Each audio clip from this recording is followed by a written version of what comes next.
Om.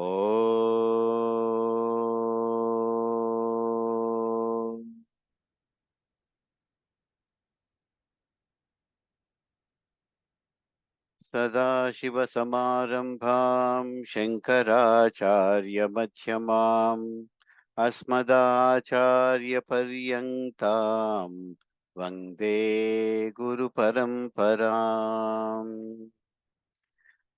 ॐ पार्थाय प्रतिबोधिता भगवता नारायणेन स्वयं व्यासेन ग्रथितां पुराणमुनिना मध्ये महाभारतम् अद्वैतामृतवर्षिणीं भगवतीम् अष्टादशाध्यायिनीम् अम्ब त्वामनुसन्दधामि भगवद्गीते भवद्वेषिणीम् यं ब्रह्मा वरुणेन्द्ररुद्रमरुतः स्तुन्वन्ति दिव्यैस्तवैः वेदैः साङ्गपदक्रमोपनिषदैः गायन्ति यं सामगाः ध्यानावस्थिततद्गतेन मनसा पश्यन्ति यं योगिनः यस्यान्तं न विदुःसुरासुरगणाः देवाय तस्मै नमः देवाय तस्मै नमः.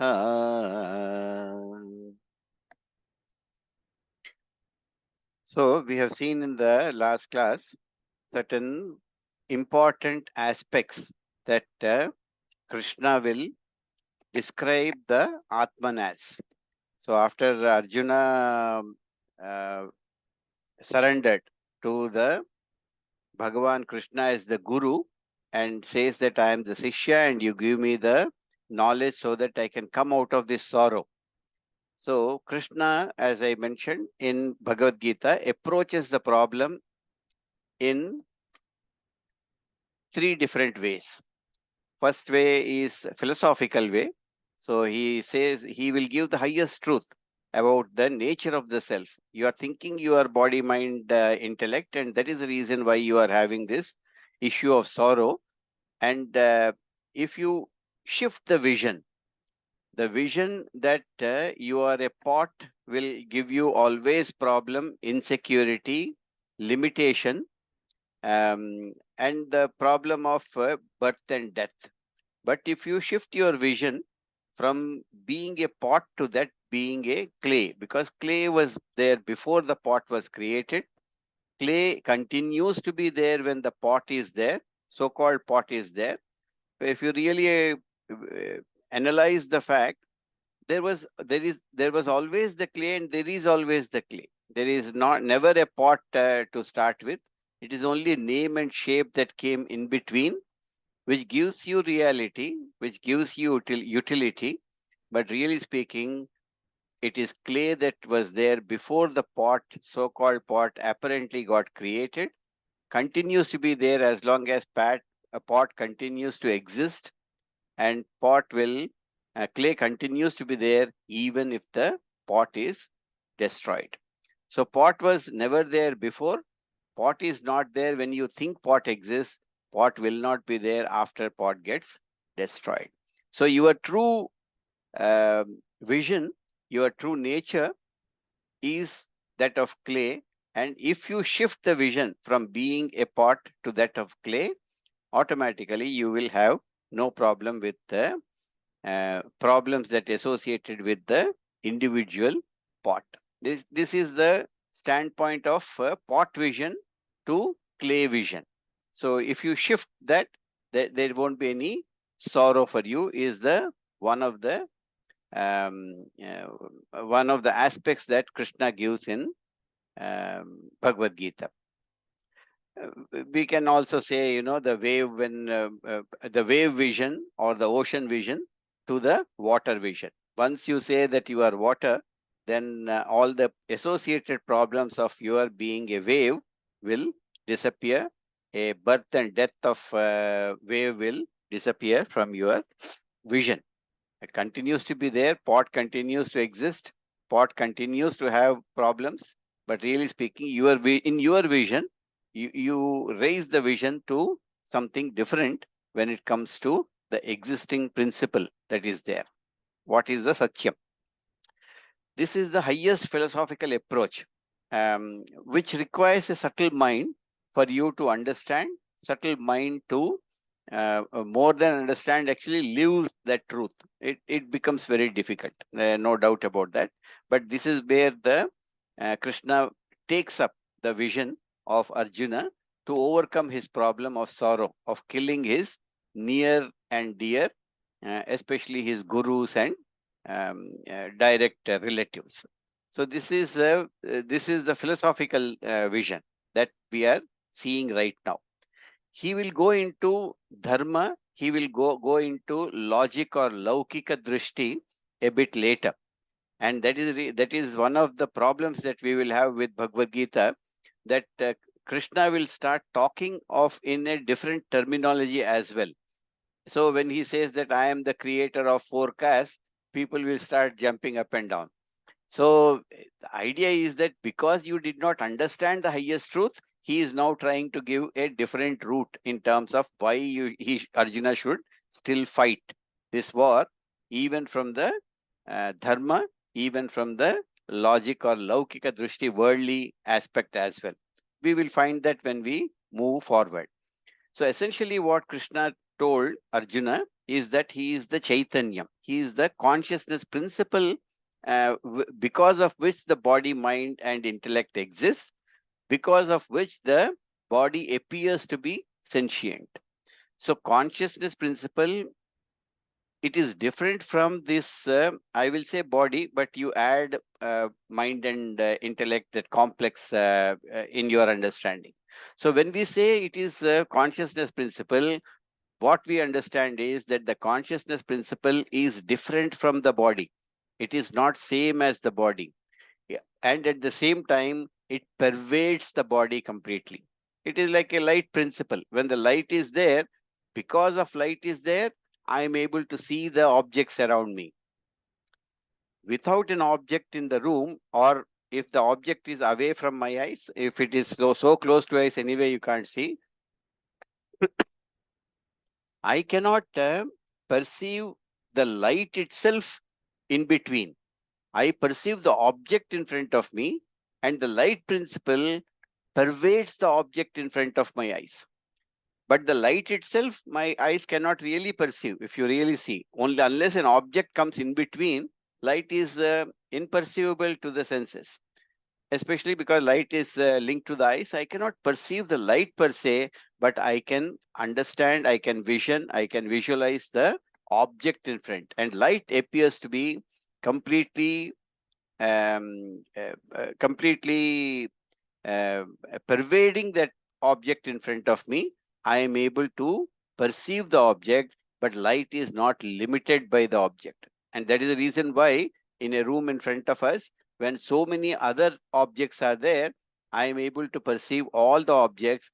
May not be the light in between the objects, but every object is visible because of the light. Light pervades every object in front of me, making them visible to my naked eye. But really speaking, the light itself is not part of that object, neither it is the product of that object, nor the property of that object. It is beyond. Similarly, consciousness is not part of the body. Consciousness is not product of the body, neither it is the property of the body. It is completely different entity altogether, and that is my true nature.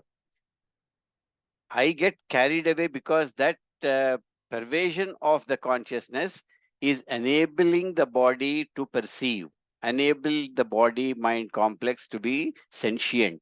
So I get carried away about my true identity. And this is what Krishna is trying to say, that consciousness principle, which pervades the body and makes the body sentient and alive, is not really my true nature. And as I mentioned, that consciousness is not limited or bound by this body. Like the light is not bound by the object, consciousness is not bound by the body. It appears to be, for example, you are seeing a drama in front of you on a stage where different characters are there. Each body appears to be moving and each character appear to be distinct, which is correct. Their bodies are distinct. However, the consciousness principle, although I don't see consciousness principle in between, consciousness, when we say pervades the body, not only it pervades the body, it pervades everything. Like light is pervading every object in front of you when you are seeing the drama. All the characters on the stage are visible because of the light principle. But that doesn't mean light is not there between the two characters. Light pervades everywhere. I am seeing the objects, and objects actually take away my attention. So much so that I ignore the light in between. I only focus on the characters and I'm absorbed in the characters in front of my in the drama that is happening on the stage in front of me. Similarly, consciousness principle, Krishna says, is all pervading when it says not only it pervades body, mind, intellect. It is not an individual consciousness principle that lightens us up or away. Sentiency is not limited to the body, but this consciousness is everywhere. This is what Krishna is telling us. Verse 12, we have already seen that he has described in slightly different ways that kings were there before, you are there before, I was there before, and I am there afterwards. Krishna says that Arjuna is there afterwards, and kings will be there afterwards. Obviously, Arjuna had no doubt that currently in the present time they all exist. So at present he doesn't talk, which means that he says that Atma is Nitya. Atma is the eternal principle that is there. Atma is nothing but the self. So this is how he has already given in verse 12. And I mentioned that another important thing Bhagavad Gita talks about nature of the Atma is that Atma is Akarta. Akarta cannot take any action. Abhokta. Because it cannot take any action, Abhokta. It cannot even enjoy. Sometimes some other fellow may do the action and you enjoy the results. Many times it happens. Yeah. So somebody cooks in the kitchen for toiling for 12 hours. Somebody else will enjoy the food. Bhokta. But here Atma is neither Karta nor the Bhokta. It is neither the one who takes action nor who enjoys the results of the action. It is like example given is again like a space. Space is all pervading truth that exists, which allows everything else to happen. Avakasha pradatri akashaha. But really speaking, space itself does not move. Space itself does not do any action. It only provides for the action to take place. Similarly, this consciousness principle allows the body, mind, intellect to take action in the world and enjoy the results of that action, and that aspect actually becomes the jiva. Yeah, any action. In fact, another way to look at, another logic to look at is any action requires motion. If motion is not there, action is not possible. Even at a subtle level, the intellect requires motion. Yeah, the thought motion for it to take action on. And any motion requires limitation. Since we are telling this particular Atman is all pervading infinite reality that is there, that is how Krishna is describing. Action requires motion, motion requires limitation. Because Atma is unlimited entity, it cannot take any action. This is another logic that Krishna gives later.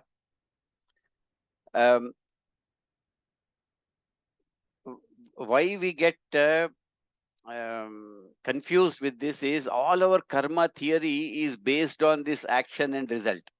Yeah, all our karma theory. So I am telling self means me, but that me is Krishna is defining is that it cannot take any action, is akarta and abhokta. don't enjoy the results of this action. So when we talk about like that, but I am the karta, and because I am karta, I get karma, and because I get karma, I go into this cycle of birth and death, etc. So we require to, again, goes back to the same concept that my vision has to shift. As long as I am jiva, all this is true. But the moment I really say who I am, then my vision changes. Then I remain at that level of the vision of the clay, but operate as a pot in this world, because that is the reality as well that we are looking at. Yeah. Uh, uh, the third point Krishna emphasizes is that Atma is nirvikara. There is no change to that particular Atma. The so-called Atma, absolutely there is no change. Yeah. Again, go back to that light example, object example, you will see that in the presence of that light, there can be changes to the object. And because of the light, I am able to perceive those changes. But really speaking, light aspect itself does not have any change. So Atma becomes, no modifications are possible for that. And whatever modifications that are happening, I'm able to perceive because I'm different from that. And because I'm different from that, I'm able to enjoy the changes that are happening in front of me. Tattvabodha again talks about jayate, vardhate, viparinate, apakshyate, vinashyati. So all these changes that are happening to the body-mind concept, that particular complex, that body-mind complex, I am not, I am only enjoy the changes in front of me. Atma does not have all these changes. So in Sanskrit, we say this is called aprameya. Aprameya is uh, that Atman is ever the subject, and it is never the object that is experienced in front of me. And that ever changing subject is not me. I am the never changing subject that is there behind. Yeah. We have seen all this in the last few this ones, where in verse 12, नत्वेवाहुं जातुनाशं नत्वं नेमे जनाधिपाः न चैव न भविष्यामः सर्वे वयमतः परम्. So in this he said that there was never a time I was not there, never a time you are not there, never a time this Janadhipa, kings were not there, and there will be never a time when I will not be there, you will not be there, and these kings will not be there. So that is how he has put to say that you, me, and Janadhipa, everybody, are nothing but this Atman, and this Atman is the eternal principle. Yeah, instead of directly telling that, he tells that with a example of you, me, and kings, because Krishna wants Arjuna to take up the bow and start fighting at the end of Gita. Yeah, and that is the reason why he is giving the truth, but he is giving the truth with the with an example, which will make Arjuna fight at the end of Gita. Mohini ji, you wanted a Yes, Shankarji, Hari Om. Is consciousness principle same as principle of existence? um, yes, we have seen that already. That existence and consciousness, they cannot be different from each other. That is why we define that Atman as the Sat Chit Ananta. So Sat is the existence principle.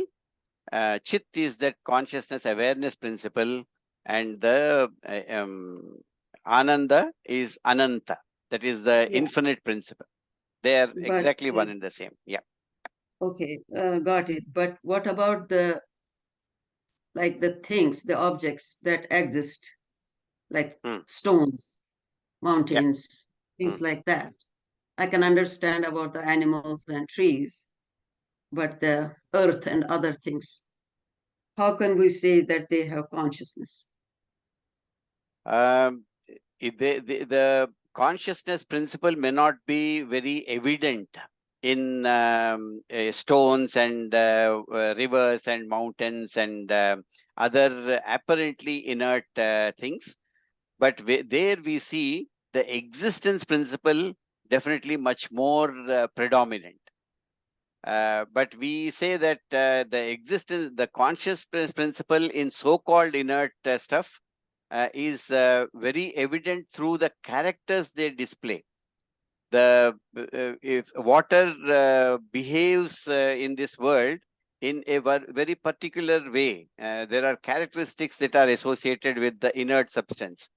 Every substance will have that, and that is the reason why when we start analyzing the world itself, again we go back to the singularity by analyzing what makes up that particular this one. Science does that every day, in fact. For so many years, centuries, they are doing it. So water, why water should boil at a particular temperature in at a particular level on the earth? Because it has got certain characteristics which are there, and that reliability that they behave in a specific way is why science exists to start with. If water doesn't boil 100 degrees on the earth every day, today I am sleepy, so I will not behave in a certain way, we cannot cook our food at many places possibly. So Yeah. the consciousness principle is still there. However, it is not predominant in terms of its existence, or we cannot see that, but we see consciousness principle by its predictability of the matter in front of you. But Okay, existence and principle is more evident. okay, why, if we are not bhoktas, I can understand we are not kartas. If we are not bhoktas, why do we say prayer of Brahm Arpanam, Brahm Havi, Brahma, etc.? Is Yeah. I think I got answer to that. Maybe right, I am right, or maybe not. Is because as long as we are jiva, we are supposed to think that way. Am I right? um, True. So this is where I mentioned to you, absolutely you are right, that unfortunately it is a subtle subject. To shift the vision from being a pot to the clay is not that easy, because I continue to feel the limitation of being a pot. So as long as I am pot, there are certain dharma, adharma, which Krishna will bring into picture. And that is the reason why I mentioned that. That Krishna, many verses in Bhagavad Gita, you will find when we go beyond verse 25, where Krishna will start educating Arjuna, even in terms of dharma, he should fight this war. Even in terms of laukika drishti, worldly way, he should continue to fight the war. So individual verses, you may appear to be moving away from this truth, but Krishna always brings Arjuna back to this truth, because this text is a philosophical text, not a text of dharma or laukika. Okay, one theory or one logic that Krishna gives is that the consciousness principle, which makes, and other is that lokic way that we are going to do this, deal with, and like so the consciousness principle is same like the birth after death and death after birth, that kind of thing, incarnation to it. If you focus on incarnation, you are moving away from the real truth to the jiva. Okay, Whereas when we talk of consciousness, neither there is a birth nor there is a death, is what Krishna is telling. it is In no, continuously, okay. yeah, not only uncertain Continuous, terms. He said eternal. that eternal Okay, principle. okay, got it. Thank you. Okay, Thank you very much. no problem at all. All right. So let us see verse number 13 now. Yeah, verse 13. Dehinosmin yadha dehe, dehinosmin yadha dehe, kaumaram yauvanam jara, kaumaram yauvanam jara, तथा देहांतर प्राप्ति तथा देहांतर प्राप्ति धीरस्तत्र न मुह्यति. Dhirastatra na muhyati. So he's giving you the example of the Atma being eternal. However, he brings in a different concept of Atma, but again, he is not talking in terms of that. He is talking here in terms of being a Dehi and Deha. Dehi, one who lives in the Deha. Deha is the body. Again, remember, body is not only body, body-mind complex when we are talking about. So here, Yatha, just as Dehin is that Atman principle which is within the body. Dehin is the one Atman principle, one he lives inside the body, one inside the body. Asmin Dehe, Asmin Dehe, which is in this body, Kaumaram. It goes through Kaumaram. Kaumaram is the childhood or the boyhood or youth that we can talk. Yavvanam is the youth. Kaumaram, Yavvanam. When you are child, when you are a youth, Jara, old age. Krishna jumps straight away from youth to the old age. There is nothing like middle age for him. Yeah. So you are a youth till you become Jara. Jara and Tatha Dehantara Praptihi. And even attainment of a new body. Dehantara, Antara is afterwards. Different from this. Another body that you are Dhira na muhyati tatra. That means a wise man does not worry over such things. Because Arjuna has told his problem is sorrow. He is having intense sorrow when he thinks of killing Bhishma, killing his near and dear. So he is giving again, in his language, he is telling that the person inside the body, he undergoes all the experience of being a childhood, in the youth, and in the old age. The person inside remains exactly one and the same, and even attainment of another body by that person who is inside you, that Atman who is inside you, Dhira will not, a wise man does not worry over such a thing. Why? What is this birth and death that we are talking of? I am eternal. What is birth and death? Krishna says here that the medium of expression may be changing in front of your eyes, but I remain the same, who is not connected with the medium of this body mind existence. Yeah. So in the childhood, girl will remain a girl. In the youth, girl will become a woman. But in the old age continues. Jara means the old age. And when all these changes are happening in the body, I remain the same. My name may be different. I am given a different sin number. All that is there. But when I actually think about myself as me, I remained exactly same when my memories goes back to when I was a child, when I was youth, when I'm middle aged, and when I am the old age. The me remains exactly the same. I am the same one who studied in the school. I am the same one who went to my college. I am the same one who got married, and I am the same one who worked. I am the same one who retired. I am the same one currently enjoying my retirement. The I remained exactly the same. And because I remained exactly the same, I am able to experience this changing in the so-called body-mind complex. Yeah. Really, if I say I don't feel any changes on day-to-day basis. The concept of I in me remained exactly only as if I am only one, age one, not in terms of my mental growth, but I exactly remains the same. This is like, Krishna is telling, he will tell that it is like changing of the old clothes. The cloth gets changed and you continue to change the clothes, but you remain in the one and the same.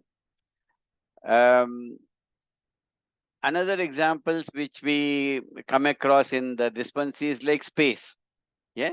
Suppose there is a building that is there and you created that house, and you start calling it as this is my dining space, that this is my living space, and this is my kitchen, this is my bedroom. I go around showing people my house, and I give different names to the space that is there. But really speaking, if there is a problem with the building and I require to demolish the building, then space exactly remains the same. Whether the house is there or not, space continues to exist as it is.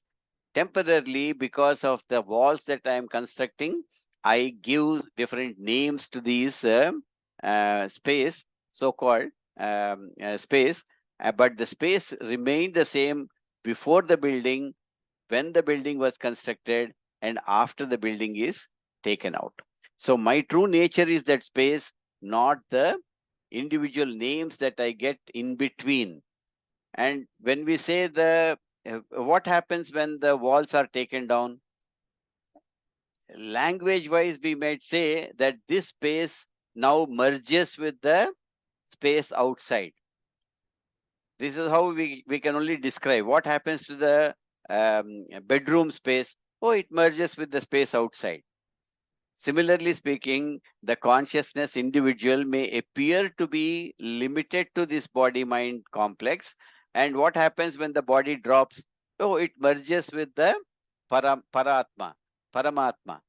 Merges with Paramatma means that it's not a process, it's not a physical thing that it goes and merges. Like in some movies we see, when the person dies, a light goes and merges into the idol of the Rama in front. Tyagaraja Swami, when he dies, the light is, the soul goes and merges. No, it really doesn't. It's only representative representation for us to emotionally get attached to it. It is like when the wall of the house comes down, the so-called merging takes place between the bedroom space and the space outside. No merger is required because they were always one and the same. The bedroom space and the space outside, they were not different before the bedroom was constructed, while the bedroom existed, after the bedroom is taken out. Space remained the same. Walls came in between, and I assumed this to be a bedroom space. And once the walls have gone, I am assuming it merging with the space outside. But it is because of the space that the bedroom came into existence. Without that space giving that opportunity, the bedroom could not be constructed. So this is the concept that we require to see as far as consciousness is concerned, is what Krishna is telling. And dhiraha, I don't know in Hindi, dhira sometimes in colloquial languages can mean a courageous person. Magadhira, they say that in a manly person, Magadhira. Dhira is a, but here Krishna, maybe at that time as well, Dhira is not a courageous person. It can be courageous person, but here we are talking about Dhira as the discriminative person. A person with discrimination is the Dhira. Person who can understand the subtle concept of Atma is the Dhira. And such a Dhira who accepts that the body mind complex is only a temporary medium that the Atman uses for doing certain actions outside in the world, such a person is the Dhira. And when such a Dhira is there, that discriminative person, na muhyati. Na muhyati, he is not deluded by the concept of person getting birth, getting and dying afterwards. So he is again coming back to Bhishma. The body might drop, doesn't matter, but the person behind that behind the Bhishma means person in the Bhishma. You can, it's difficult to put this in the language because it is there everywhere. But even if you take that as a individual person, that personality within the Bhishma continued to exist before this. He took up this body, continue to exist after this body. So Atma will never go away. Atma is eternal. So, why unnecessarily worry about this concept that I am going to kill. Neither you are going to kill, neither you are going to, um, neither he will get killed. From the perspective of the eternal Atma, there continues to be a existence of both Bhishma and you. And he is giving example of the current, the present. He is bringing in the present by telling that the young Bhishma, the youth Bhishma, the old age Bhishma, all are existing only because of the Dehi and Deha. So Deha is the body, Dehi is the inner being who is there. That inner being continues to exist. He was existing before and he will exist afterwards. This is how the Krishna is giving an example of the how to view the myself or the self within. Okay. So we'll go to verse 14. Yep. Matra sparshastu kaunteya. Matra sparshastu kaunteya. Sitoshna sukha dukkadaha. Sitoshna sukha dukkadaha. Agamapaino nityaha. Agamapaino nityaha. Tam stitikshasva bharata. Tam stitikshasva bharata. So he is addressing Arjuna as Kaunteya, the son of Kunti. Son of Kunti becomes the Kaunteya. So he is telling that, O son of Kunti, O Arjuna, Matra sparshastu.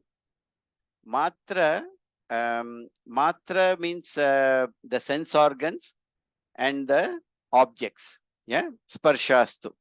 Sense organs and the objects which are there.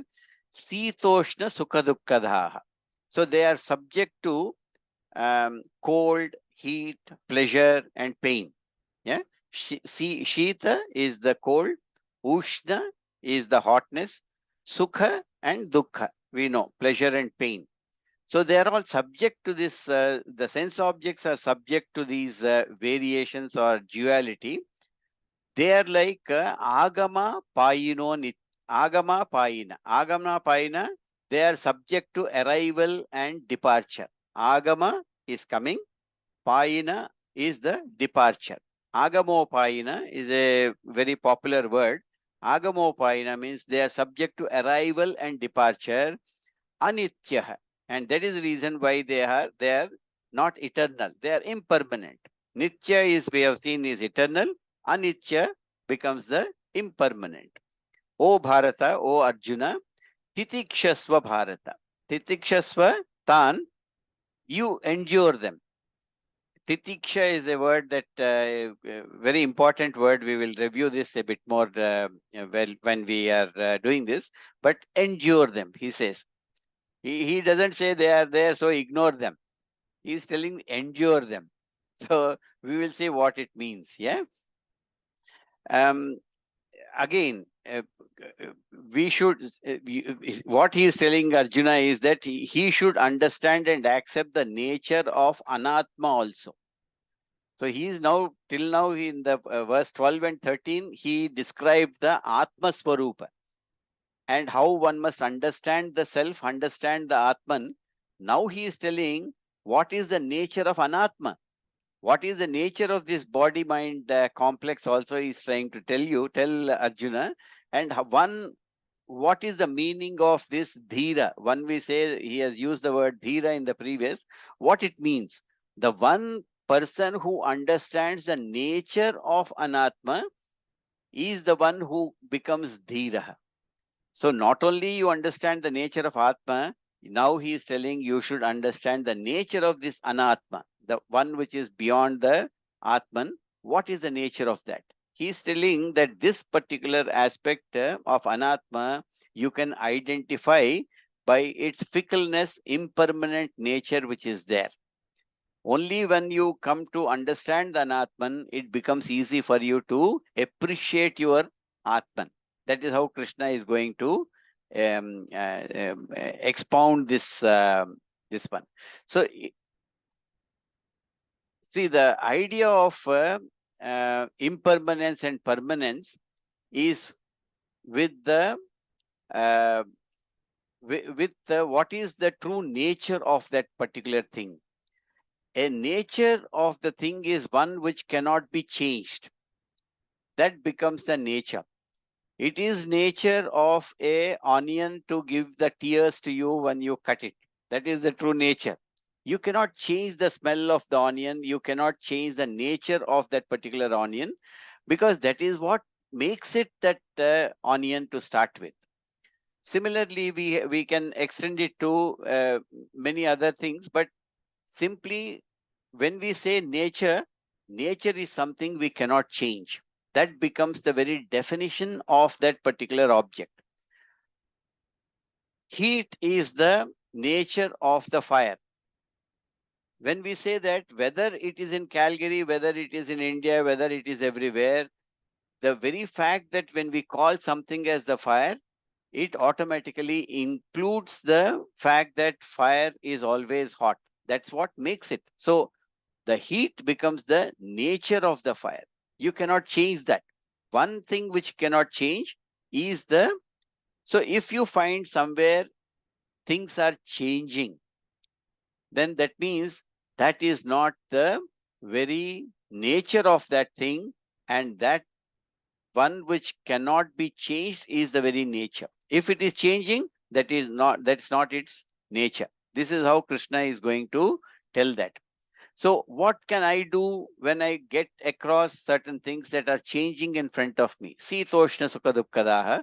When something is changing, what, because I cannot change the nature of that particular thing and I have to exist with it, what I can do is only change my attitude.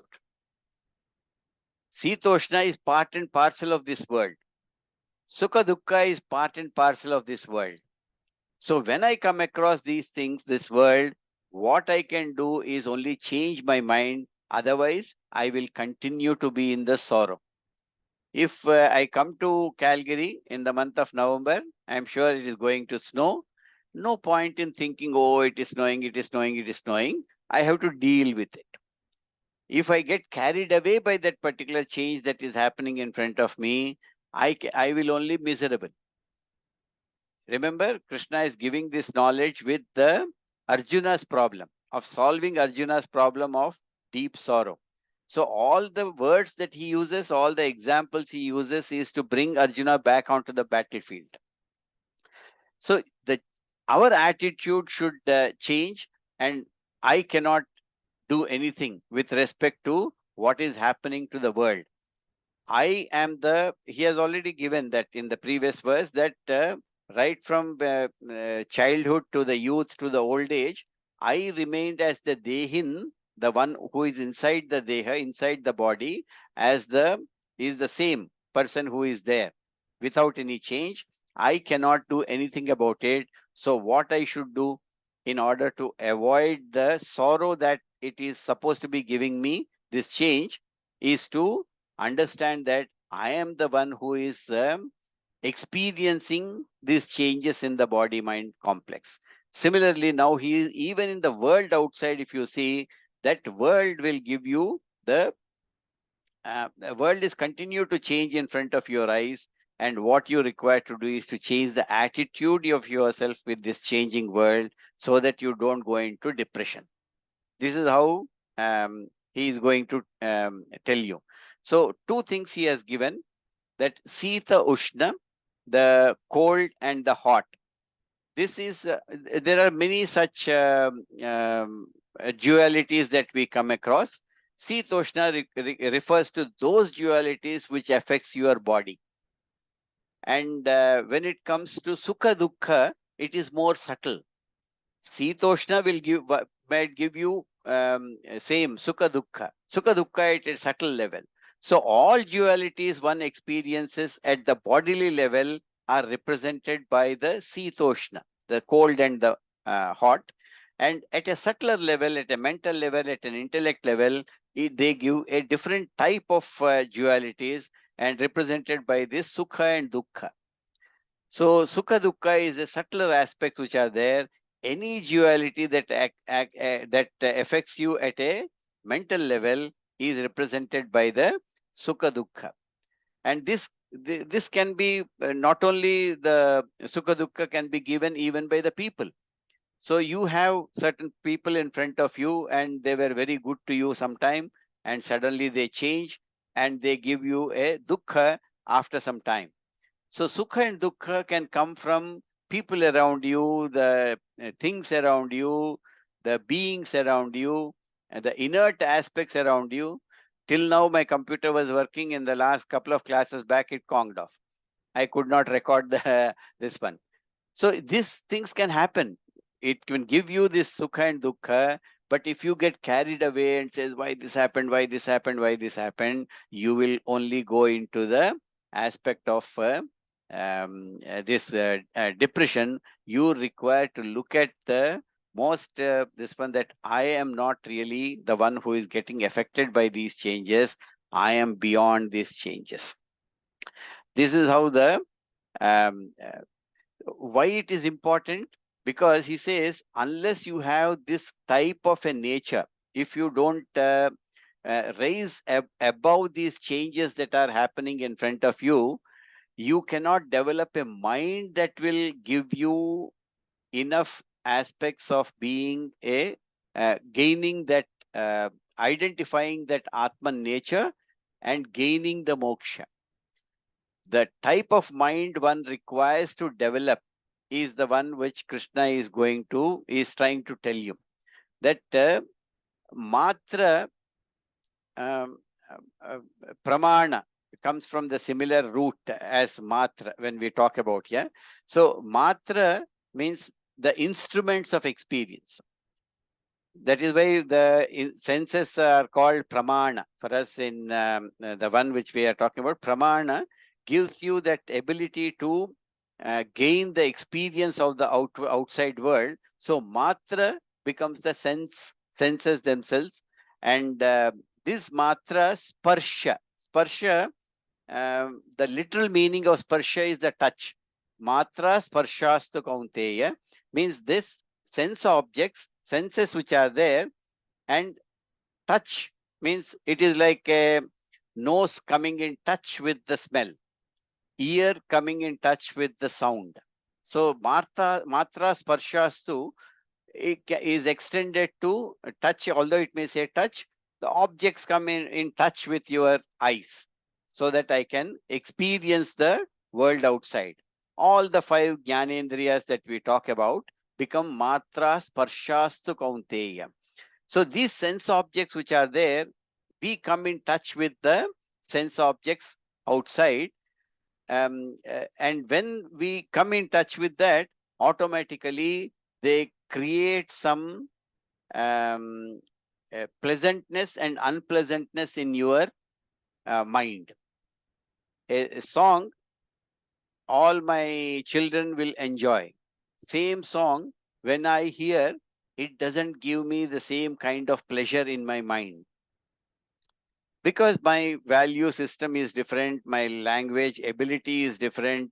The emotions attached with that song are different. I don't know the singer, I don't know the song.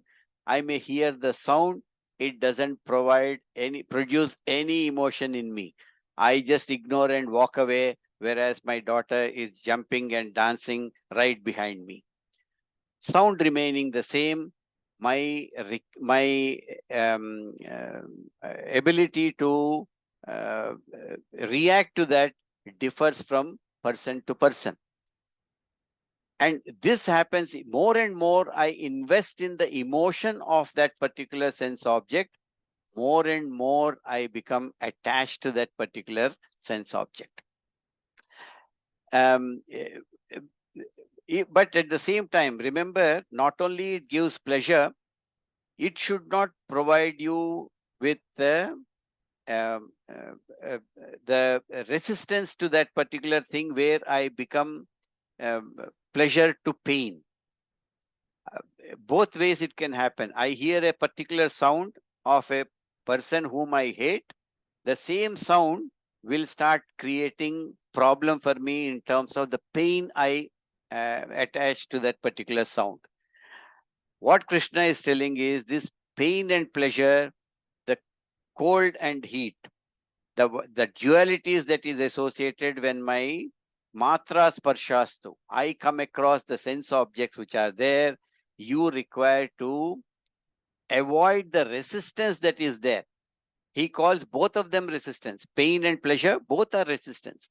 As the resistance increases, like electricity, when it is coming through a particular object, as the resistance increases, the heat increases. Literally, the thing will start smoking.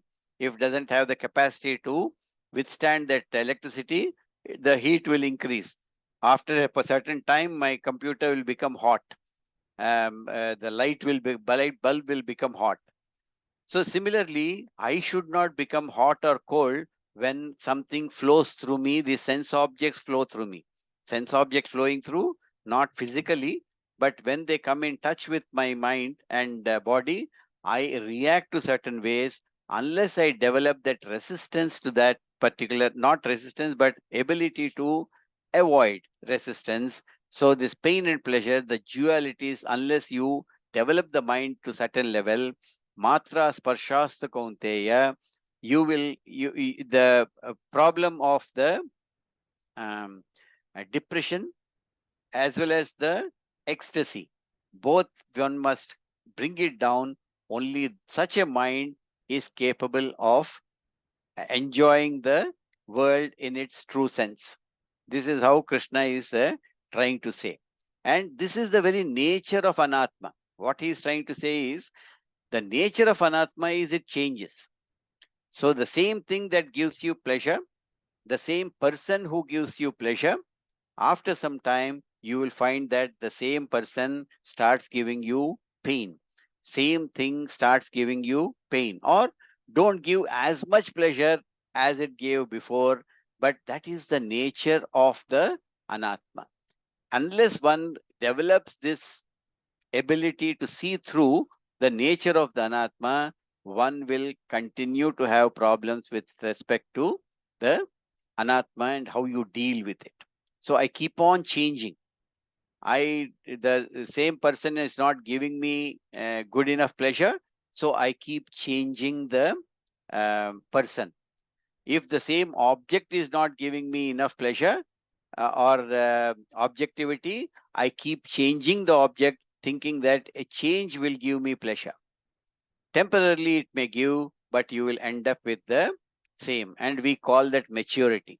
We say, oh, he has matured now. Means he is putting up with the same spouse. So he becomes a mature person after some time. Really speaking, that thing should be there because this is the very nature of Atma. And he says this in terms of Agama Payino Nitya, one who comes and goes, takes birth and uh, goes. Means the nature that we are talking about, it takes birth and it goes off.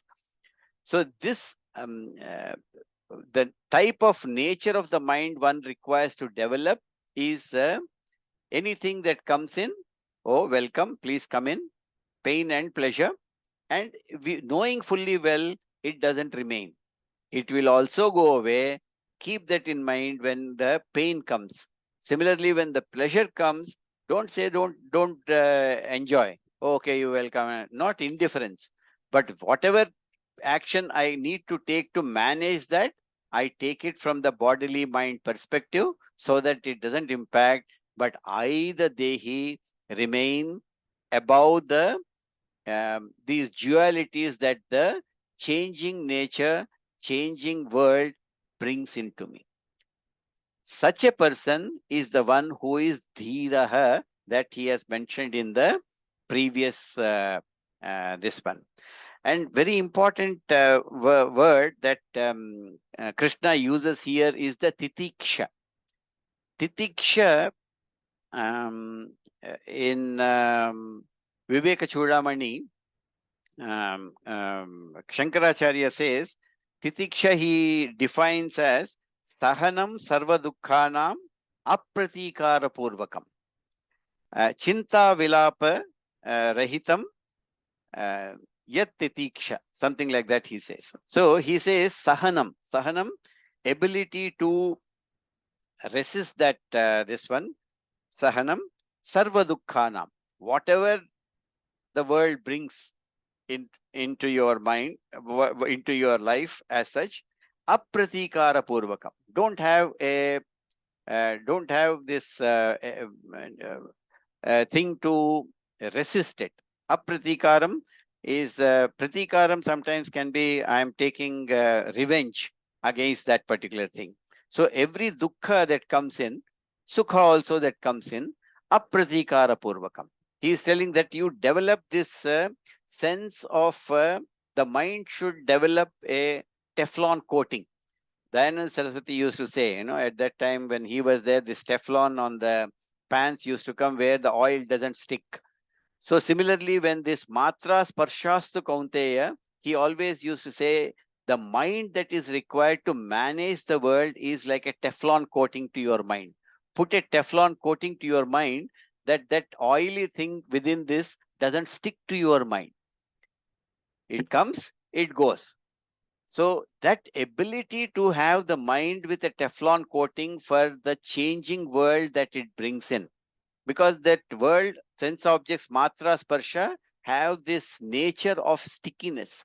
It comes and sticks with you, and it becomes then habit, that you continue to get one thing for your joy, avoid certain things or certain beings for your joy. That should not be there. This ability to give a Teflon coating to your mind inside is what Krishna is trying to say here in the verse 14. So this is both physical and mental, yeah. Not only mentally, even physically, we get used to certain things, and we enjoy only those things to physically close to me. So this aspect of ability to distinguish yourself from the changing world outside without it getting affecting your mind is how the mind should be developed for you to become the dhiraha. So here in verse 14, he is defining the term wise man, doesn't bother about the changes that is happening. In Arjuna, he is telling Jara, from childhood to youth to old age. Dhira doesn't bother, he said. He is now defining what is that dhira.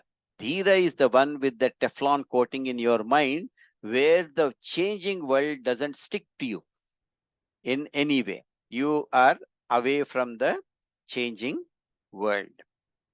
So, sahanam sarva dukkhanam apratikara purvakam chinta vilaparahitam. Vilapam is again, chinta is worry, vilapam is the sorrow. So again, you will see the words that Krishna uses are very much relevant to Arjuna. In that particular context where he was deluded by the sorrow, he is telling Chinta Vilaparahitam. Dhira doesn't bother about. And who is that Dhira? That Dhira is the inner being. He is the Dehi and you are the Deha. You are worried about the Deha, whereas I am talking about your true nature is beyond this. So in the next two verses, again, Krishna will encourage Arjuna to take up to the war. In next, this one actually says so and so, that you must, um, who is equanimous to this pain and pleasure, is the one who is fit to this immortality. So he will come out with that in verse 15 to say that, oh Arjuna, um, uh, one who uh, is not getting disturbed by the pains and pleasures of this world, he is the one who can understand this subtle concept of the Atman. So he will come out with that in the next two verses. Actually, verse 16 is, they say, is the an Upanishad by itself, because it then now brings the uh, uh, this education what we are having of both Atma and Anatma. What is the nature of this Atma? What is the nature of this Anatma? Will come out in verse 16, but we will see when we come to that. Any questions anybody has? Shankarji, I had a question. Mhm. I've been thinking about it a lot over the last week or so. So, over time, as you practice um, what we're learning, you would become more and more unemotional, so to speak, because whatever comes, then you are okay with that. You adapt to the changing circumstances. But then the conflict that I have is it's like, karma yoga, bhakti yoga, and gyan yoga. It's like we're told that they all lead to the same place. So, which one should we focus our time and attention to more than the other? Because Okay. if you're not sure, do you Yeah. split that time between all three, or where? How does?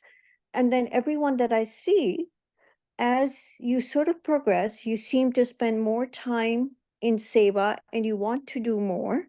So, is that what's responsible for the purification so that we get better at doing what we do?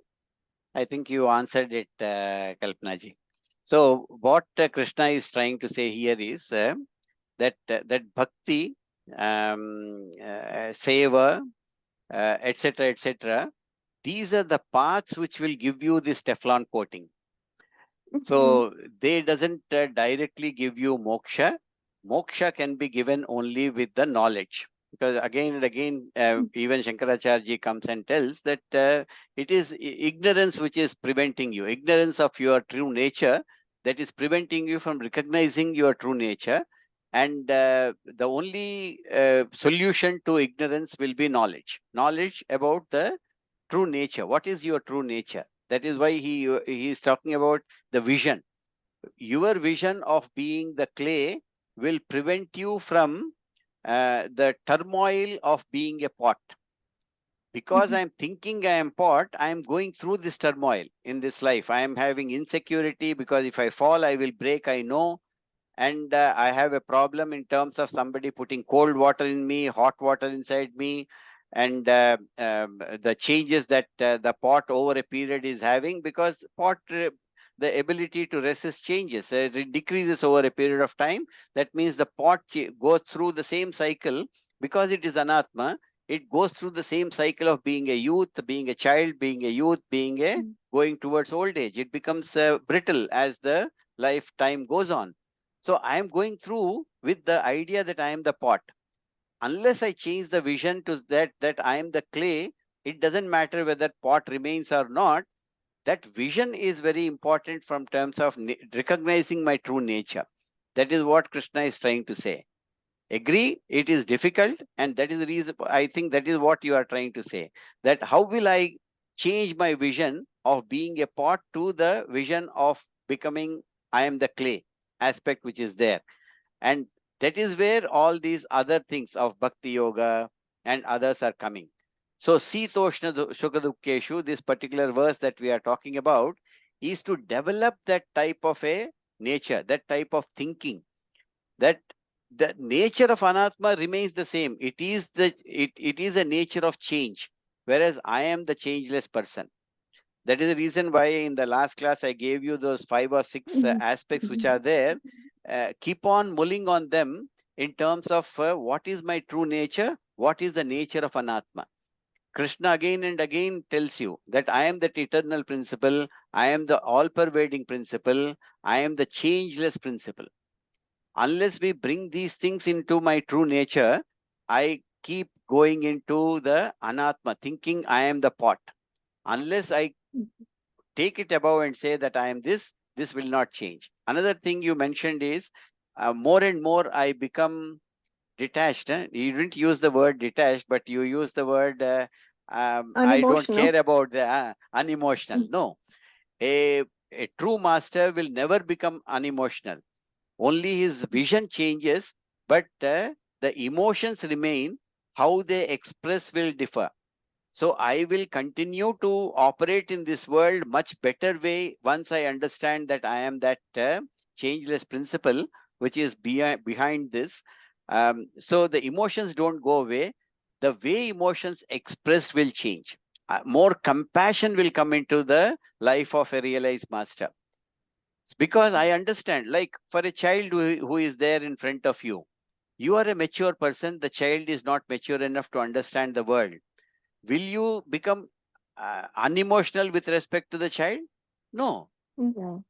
In this world, I continue to be emotional. I continue to express my emotions, but in more a compassionate way, in understanding way. How I treat the child, I treat the world in front of me. Knowing the Mhm. true nature, why I am able to do that with the child? Because I know the nature of the child. Child's body, mind has to mature enough before they can react the way I am reacting. So I am more compassionate towards the child. Yeah, Mhm. to think it from that perspective. If I am able to, I should do that. What type of actions I must take in order to become like this is bhakti yoga. The other yogas are coming to picture, including seva, as you talk about. Seva you are Mhm. doing, seva you do not because I am great and the other person requires. No, I Mhm. have to do seva with the full reality that what I am seeing is me only. If you do certain things for yourself, will you take that as seva? No, no.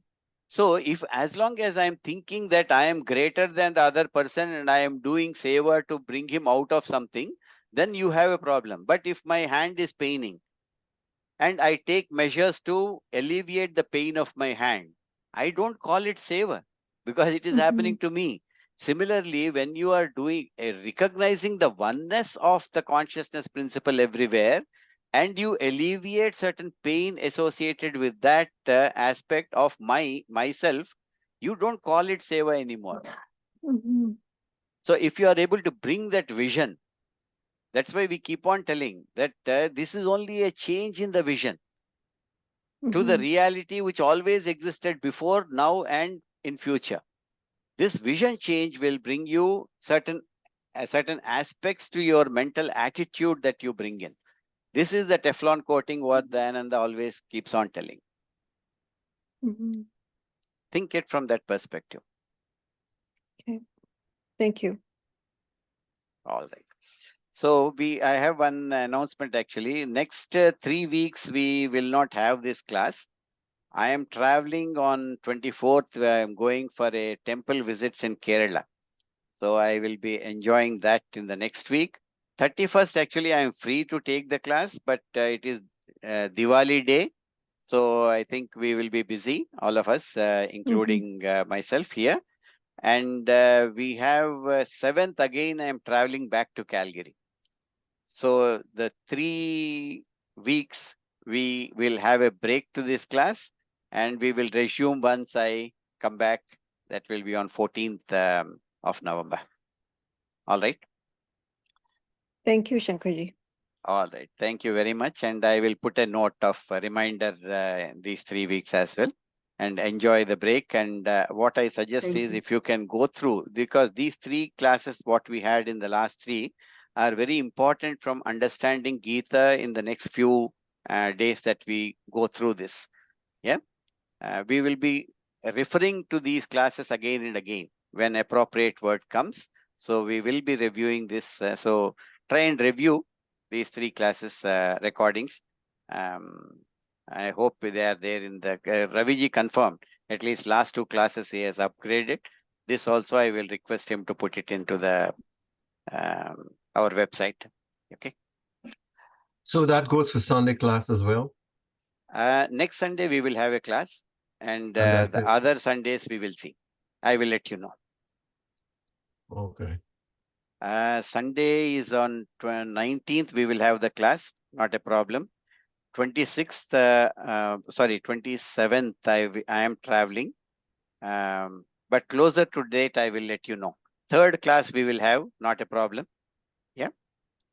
Okay. As long as I have access to the internet, we will have the class. Okay. Thursdays, unfortunately, I don't have access. I am expecting I will not have access to the internet. Yeah. So Okay. Sunday class too. Yeah. Sunday class will continue. Only Thursday class we will see. Yeah. This Sunday we will have the class. Okay. Mhm.